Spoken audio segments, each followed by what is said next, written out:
Si ça vous regarde, ça nous regarde. Bonjour à toutes et à tous et bienvenue dans votre émission de société. Nous allons parler cette semaine santé et d'un véritable fléau qui se poursuit, le cancer, ou plutôt les cancers. En mars se tiendra de nouveau une semaine nationale de lutte contre le cancer. L'occasion, bien sûr, de nombreuses animations et de nombreuses stands de prévention et d'information à partir d'ailleurs du 8 mars à Épinal. Avec nos deux invités, on va évoquer tout cela. Brigitte Romary, bonjour. Bonjour. Vous êtes la secrétaire générale Vosges de la Ligue contre le cancer.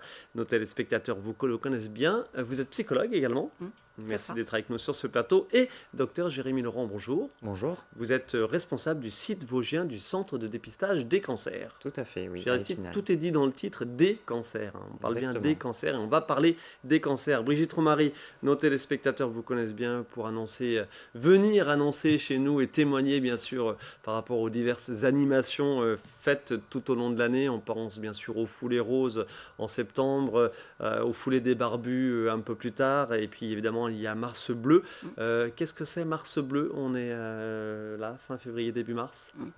Alors Mars Bleu, c'est on va dire le mois dédié au dépistage du cancer du côlon. Le dépistage du cancer du côlon qui concerne tant les hommes que les femmes. Donc là aussi, on a la chance en France d'avoir accès à ce dépistage qui est gratuit et qui permet de détecter encore une fois à un stade précoce quelque chose qui est finalement indolore, qu'on ne va pas nécessairement ressentir. C'est vraiment le propre du dépistage, mais je pense que Dr Laurent en parlera beaucoup mieux que moi aujourd'hui. L'idée dans cette émission, c'est de rappeler les informations de base relatives au cancer, relatives aux différents cancers, parce que c'est, une des particularités, justement, Jérémy Laurent, de cette maladie. C'est une maladie très protéiforme, vraiment plein de cancers différents. Grosso modo, aujourd'hui, quand je dis tout à l'heure en introduction, ce fléau qui se poursuit, est-ce que vous êtes d'accord avec cette définition et cette présentation de base ? Oui, tout à fait. Le cancer, ça reste la première cause de mortalité en France. Et pour évoquer le cas du cancer colorectal dans le cadre de Mars Bleu, ça reste la deuxième cause de mortalité par cancer, avec plus de 17 000 décès chaque année.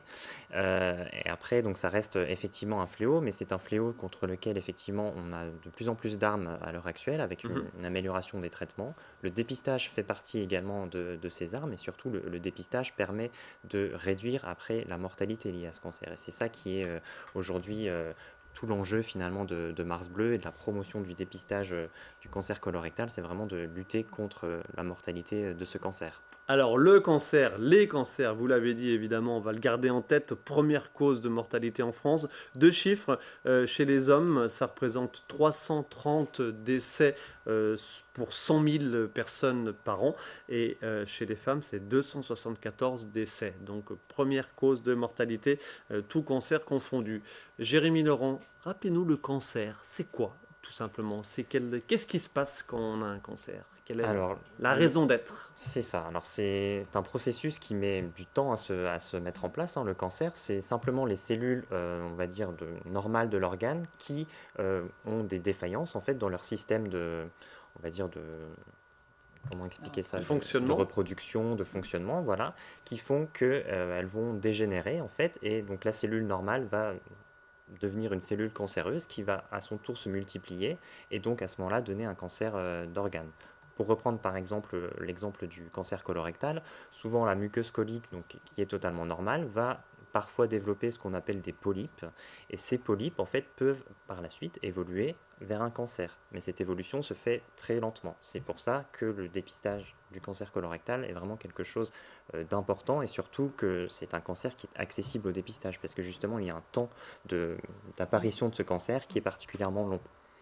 Brigitte Romary, cette définition très générale du cancer, est-ce que vous l'estimez partagée et connue par le plus grand nombre? On le sait évidemment, le cancer, ça nous a tous touchés de près ou de loin, membres de la famille ou membres de tissu amical touchés par ce véritable fléau. Mais est-ce qu'on en a vraiment conscience? Est-ce qu'on en a suffisamment conscience? Malheureusement non, hein, puisque les chiffres nous le prouvent bien aujourd'hui.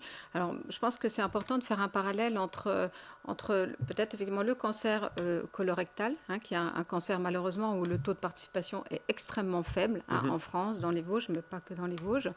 Taux de Euh, taux participation au au dépistage. dépistage, oui, contrairement bien sûr au dépistage du cancer du sein, où là le taux de participation est nettement meilleur, mais c'est parce qu'on communique déjà depuis plusieurs années sur l'importance, hein, pour nous les femmes d'aller faire cette mammographie. Donc je crois que moi j'aurais envie de dire, le problème c'est que le cancer est encore une maladie qui fait peur, hein, une maladie dont on ne veut pas entendre parler. Et c'est un des freins principaux justement au dépistage, hein, puisqu'on préfère effectivement ne pas savoir, donc ne pas aller faire sa mammographie, c'est pas découvrir, hein, qu'on peut avoir un cancer, mais le propre, hein, du dépistage, c'est justement surveiller que tout va bien, que ce soit ses seins, que ce soit son côlon, et quand on a 50 ans, eh ben, on est invité. On est invité par le centre de dépistage. Tous les 2 ans, on va surveiller ses seins, on va surveiller son côlon. Je veux dire, la surveillance du côlon, c'est tout simple, hein. C'est une analyse de sel qui est vraiment toute simple maintenant et qui permet de voir qu'on n'a pas de problème, voilà, a priori, hein. Et quand on commence à justement avoir des symptômes, hein, ça le docteur Laurent va en parler, là c'est plus que jamais important, hein, d'aller voir son médecin et de faire ce test, hein. Mais je crois que au jour d'aujourd'hui, la problématique du cancer, pour moi, elle reste centrée encore beaucoup sur la peur, hein. Je crois que le cancer est, malgré l'augmentation du taux de survie chaque année, hein, bien sûr, il y a toujours plus de cancers parce qu'il y a un allongement de la durée de la vie, hein. On va vieillir beaucoup plus âgé et plus ou moins quand même en bonne santé, hein. Quand même, au jour d'aujourd'hui, on a quasiment 400 000 nouveaux cas de cancer chaque année, hein, en termes d'incidence.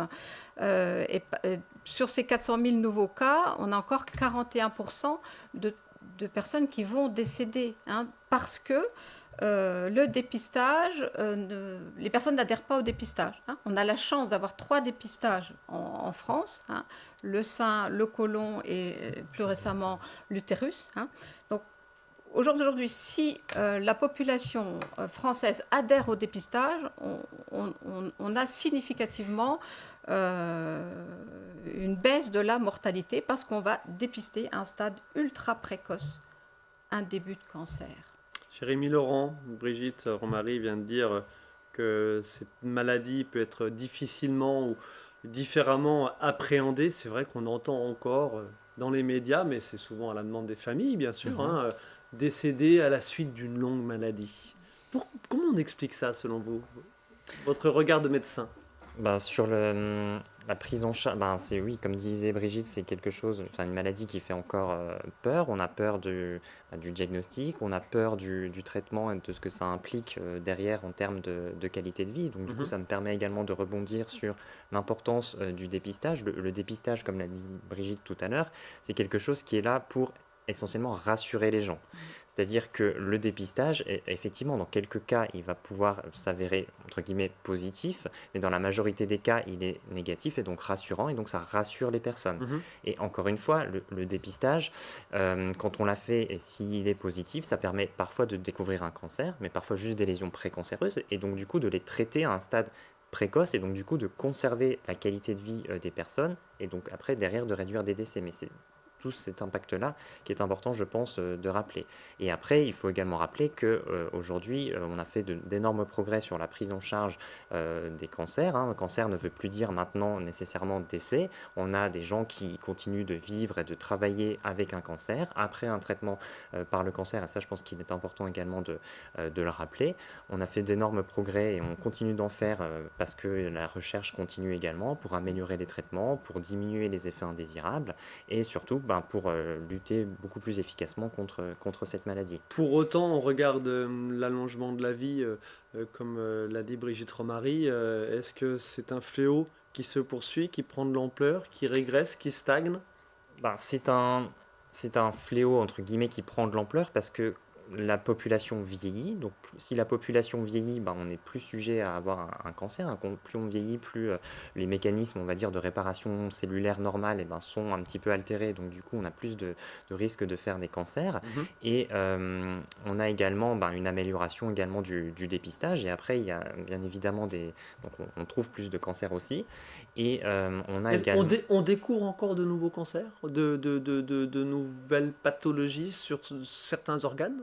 Oui, on continue d'en découvrir. Et après, D'accord. les progrès de la recherche font aussi qu'on arrive mieux à caractériser. Avant, on disait il y a, par exemple, un cancer du sein. En fait, il n'y a pas un cancer du sein. Il y a une multitude de D'accord. cancers du sein parce qu'il y a des marqueurs qui sont différents en fonction des patientes. D'accord. Et ces marqueurs-là nous permettent donc de caractériser différents types de cancers, mais également d'adapter au mieux les traitements à chaque patiente. En fait, on en vient beaucoup plus à une médecine dite personnalisée, c'est-à-dire qu'on va regarder quels sont les marqueurs du cancer de façon à le cibler de manière beaucoup plus précise et d'être beaucoup plus efficace aussi sur les traitements.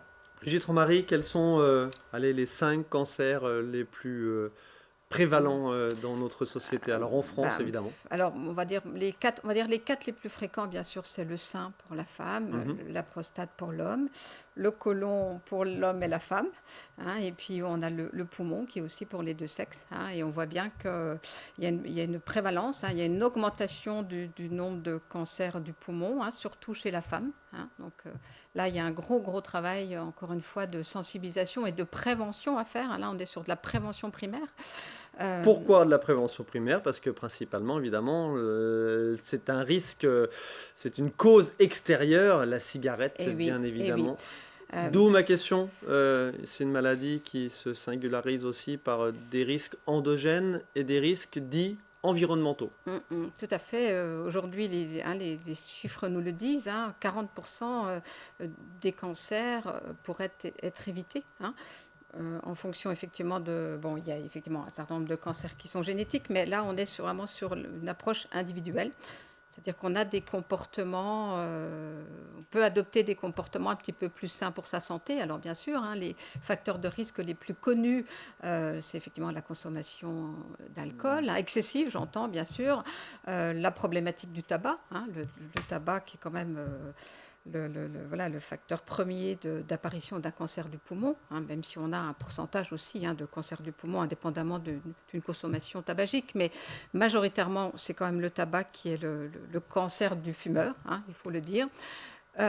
Cancer du poumon. L'alimentation d'une façon générale. L'alimentation est corroborée bien sûr à une activité physique régulière, hein. Je Mhm. crois que tous ces facteurs-là corroborés font que on améliore sa santé et on a un risque moindre, en tout cas, de développer un cancer à un moment donné, hein. Alors ça ne l'exclut pas, on est d'accord. On évoque aussi la pollution de l'air Ouais. qui peut être de plus en plus prégnante. Alors, dans les grandes villes, certes, dans notre département, peut-être un petit peu moins, on respire peut-être un petit peu mieux, mais ça peut Ouais. être des cancers dus à, évidemment, une pollution due à l'environnement professionnel, pardon, mais à la maison, voilà, attention à toujours penser à aérer, Oui. aux peintures, aux Oui, solvants, oui. etc. Oui, disons que ça va dire c'est des facteurs corroborés, hein. Mm. On est d'accord. Voilà, quelqu'un qui est déjà effectivement peut-être un peu asthmatique, effectivement, si il est dans un environnement polluant, etc., ça va accentuer. Mais voilà, je crois que ce qui est important de dire, c'est qu'aujourd'hui, en adoptant, hein, une hygiène de vie saine, hein, sans bien sûr se restreindre, hein, sans se priver, et en adhérant au dépistage, je crois que c'est important. Les deux. Voilà, les deux associés, on arrive voilà, à rester en bonne santé le plus longtemps possible. Mais aujourd'hui, un homme sur deux aura un cancer avant 85 ans et une femme sur trois, hein, avant 85 ans. Malgré le cancer du sein très présent. Oui, mais D'accord. voilà, un diagnostic de cancer à un stade précoce, le taux de survie pour le cancer du sein, à 5 ans, c'est 85%. Hein. Donc ça veut dire que voilà, au jour d'aujourd'hui, le cancer est une pathologie chronique, hein, c'est-à-dire effectivement, il y a encore trop de décès, mais parce que voilà, pour la plupart, le diagnostic est trop tardif, hein. Pour certains, le cancer est trop agressif, hein, quel que soit le stade au moment où on le décèle, bien sûr. Mais au jour d'aujourd'hui, voilà, on ne peut que améliorer ce taux de mortalité grâce à des comportements, à améliorer nos comportements individuels. Voilà, j'allais dire, c'est d'autant plus frustrant, docteur Laurent, on sait comment faire, Oui, c'est ça. tout simplement. On sait comment on fait. Et comme Ouais, le disait Brigitte, ouais. effectivement, il y a tout d'abord cette part d'adopter des comportements qu'on dit favorables finalement à notre santé. Il faut savoir que la santé, finalement, c'est un capital et il faut vraiment entretenir ce capital puisqu'on est amené à vivre de plus en plus longtemps et autant vivre cette vie-là en bonne santé. Et donc, plus on s'y prend tôt avec des habitudes de vie qui sont conformes à une bonne santé, plus meilleur on sera en santé. Et après, effectivement, il y a aussi la participation au dépistage qui fait partie intégrante finalement de cette stratégie de bien vieillir et de dépistage précoce, on va dire, des cancers. Quid de la prise en charge, docteur Laurent pardon, prise en charge évidemment médicale dans un premier temps, puis après prise en charge post-traitement, post-opératoire, post-intervention chirurgicale et éventuellement. Où en est-on aujourd'hui le traitement médical, pas de base j'ai envie de dire, mais parce que de nouveau il est pluriel au regard de la plurifactorialité des Exactement. cancers. Déjà pour commencer, le traitement on va dire de base et simple qui va être appliqué quasiment à une grande partie des cancers, ça va être la chirurgie finalement. Le fait des fois juste de pouvoir enlever ce cancer débutant, parfois c'est le seul traitement qui va suffire parce que le cancer est un stade précoce donc ça va suffire. Après on peut ajouter parfois des traitements que l'on dit adjuvants, donc tout le monde connaît la chimiothérapie ou la radiothérapie, c'est-à-dire les rayons qu'on va faire sur la zone que l'on a traitée de façon à entre guillemets, stériliser cette zone-là, c'est-à-dire détruire les dernières cellules cancéreuses qui pourraient rester et qui pourraient donner par la suite une récidive. Après, on a des traitements un peu plus poussés qui sont par exemple les hormonothérapies. Donc ça comment dire, se met en place que pour certains cancers hormonodépendants, c'est-à-dire dont la croissance peut être provoquée par les hormones. À savoir, quel cancer précisément? J'allais y venir justement, le cancer du sein par exemple, ou le D'accord. cancer de la prostate. Et après, on a des traitements qui sont des thérapies que l'on dit ciblées. Donc là, on est encore traitement plus poussé, où là, c'est souvent des traitements par voie injectable, assez lourds, donc qui sont faits à l'hôpital, parce que ça nécessite une surveillance importante, parce que ça peut donner des effets indésirables potentiellement graves, mais qui sont des traitements qui sont plus efficaces, parce qu'ils sont plus ciblés sur certains types de cancers. Qu'y a-t-il dans les tiroirs des laboratoires divers et variés à ce sujet? Évidemment, Bah, énormément de recherches qui sont menées, alors tant en génétique pure et dure qu'en immunothérapie c'est ça, oui. aussi. Deux, trois éléments de recherche La recherche fondamentale. continue, c'est ça, la recherche continue toujours sur ces traitements-là, de façon, comme je l'ai dit tout à l'heure, à être de plus en plus spécifique du cancer, et donc, parce qu'on a dit qu'un certain nombre d'effets indésirables de ces traitements, c'est justement que ça ne cible pas spécifiquement le cancer, ça va cibler un peu toutes les cellules, préférentiellement les cancers, mais ça, du coup, les effets indésirables s'expliquent par le fait qu'on ne cible pas spécifiquement les cancers, et donc la recherche aujourd'hui vise à avoir des traitements qui soient le plus spécifiques possible des tumeurs, donc ça part D'accord. d'analyse génétique de la tumeur et de cibler certains gènes de façon comment dire, à tuer spécifiquement ces cellules-là finalement. Et donc la recherche s'amplifie et continue en tout cas dans ce rang-là. Et, Quid parce qu'elle peut avoir sa petite importance de l'hérédité de certains cancers, parce qu'on l'a dit, il y a effectivement, des risques endogènes, les facteurs endogènes et puis les facteurs environnementaux, mais quelle proportion d'ailleurs ça représente le facteur héréditaire? là je n'ai pas les Grosso modo, chiffres. Brigitte Romary? Ça dépend des cancers, mais bon, par exemple, pour le cancer du sein, que moi je connais un petit peu mieux, c'est 5%. D'accord. Donc voilà, je crois qu'il ne faut pas les négliger non plus. Mmh. D'ailleurs, l'âge médian du cancer chez l'homme, c'est 67 et 68 chez la femme.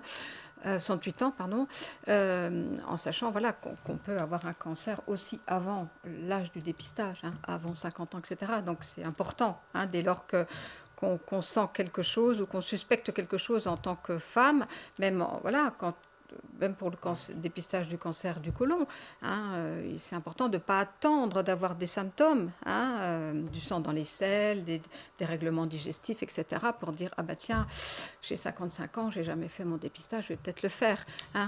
On arrive bientôt au terme de cette émission, il y a énormément de choses à dire encore. On va reparler déjà, de cette fameuse marche bleue qui est l'événement un petit peu phare évidemment de ce mois de mars bleu. Donc c'est le dimanche 12 mars à Dévidé, la la Marche Bleue, donc dans le cadre de Mars Bleu.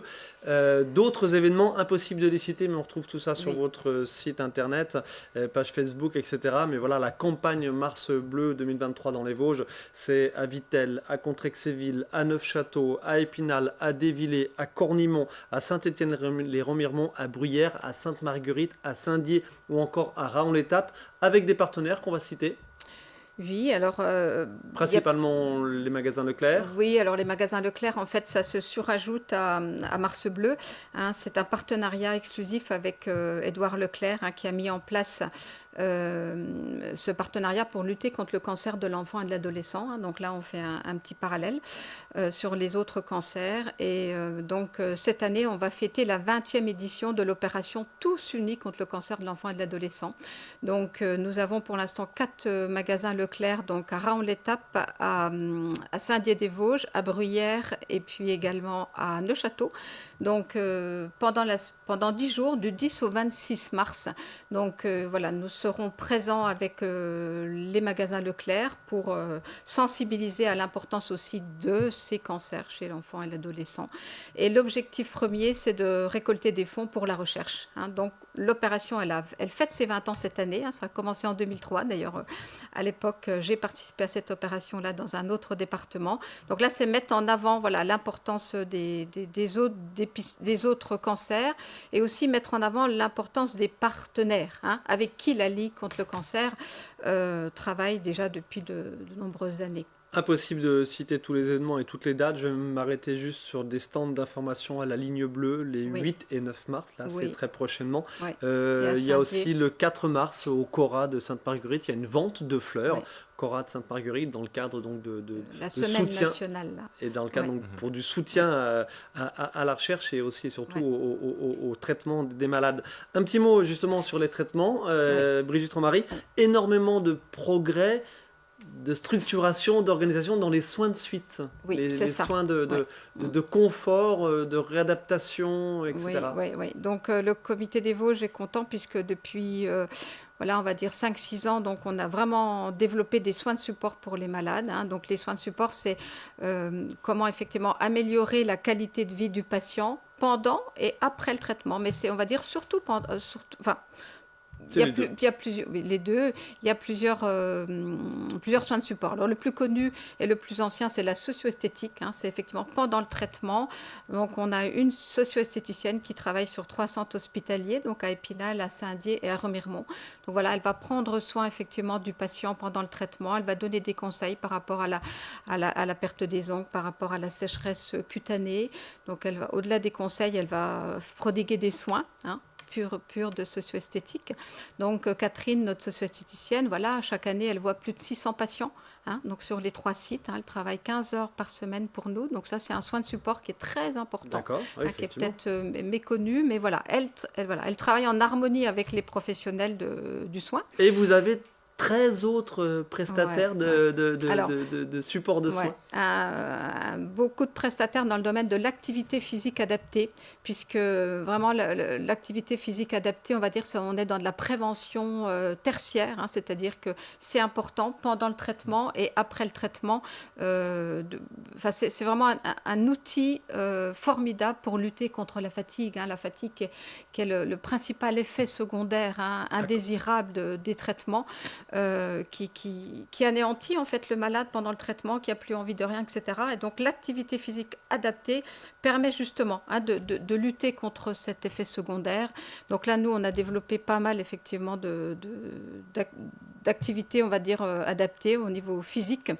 Donc escalade des cancers, donc de la gym douce, le Dragon Boat, hein, sur Épinal.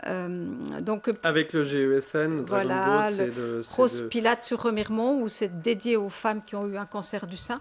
Donc, on a effectivement 14 prestataires de services, hein, dans le département. Donc, c'est très important. Et on a aussi le côté psychologique, ne l'oublions pas, hein, puisqu'effectivement, quand on sort aussi quand on a terminé ce traitement, et quand on nous dit, ben voilà, vous revenez dans 6 mois, dans 1 an, et ben là, c'est à ce moment-là qu'il faut s'occuper psychologiquement du patient, parce qu'il a l'impression de se sentir abandonné.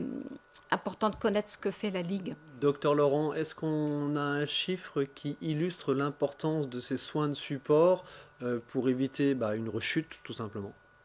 Alors en termes de chiffres, non, je crois, enfin, il y a peut-être des études qui ont été menées sur le sujet, mais en tout cas, je sais que c'est important de maintenir, voilà, une activité physique ou même un soin au cours du traitement et surtout après, parce que Mhm. comme on l'a dit, voilà, le cancer c'est une maladie maintenant chronique, donc une fois qu'on est traité, après on reprend sa vie d'avant, et donc finalement c'est important qu'il n'y ait pas de rupture, si on veut, pendant la phase de traitement cancéreuse avec l'avant et l'après-cancer finalement. Il faut qu'il y ait une continuité qui se fasse, et je pense que les soins qui sont proposés, en tout cas les soins de support proposés par la Ligue, sont un moyen important pour les malades et participent en tout cas à cet effort de guérison et de lutte contre la maladie. Brigitte Romary, redites-nous le dépistage ce mois de mars du cancer du côlon. Très rapidement, comment ça se passe et où? Alors, donc, bon, pour commencer le 12 mars à Dévillers, donc Ouais. vraiment, on vous invite toutes et tous à venir marcher, donc soit 8 ou 15 km, donc à partir de Le 8h30. dimanche 12 mars. 12, et il y aura la même chose donc, sur le site de Contrexéville, organisé par l'OMS, l'Office municipal des sports. Donc là, ça va être le 26 mars pour un départ là unique à 10h autour du lac de la Folie. Donc, Et ce le sont- dépistage du cancer colorectal, concrètement, comment ça se passe? Alors, concrètement, comment ça se passe? Non, mais par rapport à où aller. Alors, Ceux qui sont concernés généralement reçoivent une Ils invitation reçoivent une Oui, invitation oui. effectivement une s'ils fois sont- tous les 2 ans, une fois tous les 2 Voilà. ans. à partir de 50 ans. 50 ans. C'est Ouais. ça. Et ils Ouais. peuvent donc du coup avec cette invitation soit se rendre chez leur médecin traitant pour récupérer le kit de dépistage à faire à D'accord. la maison, soit maintenant ils ont la possibilité également de le retirer directement en ligne sur internet, ou alors de se rendre dans une pharmacie si le pharmacien a été formé. Et pour ça, ils peuvent éventuellement nous contacter, donc le centre de dépistage des cancers à Épinal, on pourra leur donner toutes les informations nécessaires. Merci beaucoup. On a donné pas mal d'infos. Il y en aurait eu encore beaucoup d'autres à donner, mais voilà, je pense que 26 minutes, on a parlé des cancers et de l'importance de tous les dépistages, de tous les cancers, des différents dépistages, des différents cancers. Et donc rendez-vous le dimanche 12 mars, c'est le gros rassemblement départemental à Dévillers pour la Marche Bleue, dans le cadre de Marche Bleue. Et il y a également un événement à Contrex. Plein d'autres dates sur votre site internet, page Facebook, etc. Merci à tous les deux de votre participation à cette Merci. émission. Merci On aura beaucoup. bien sûr l'occasion d'y revenir au cas par cas, j'ai envie de dire. Merci à vous de votre attention et on se retrouve très rapidement pour une nouvelle émission.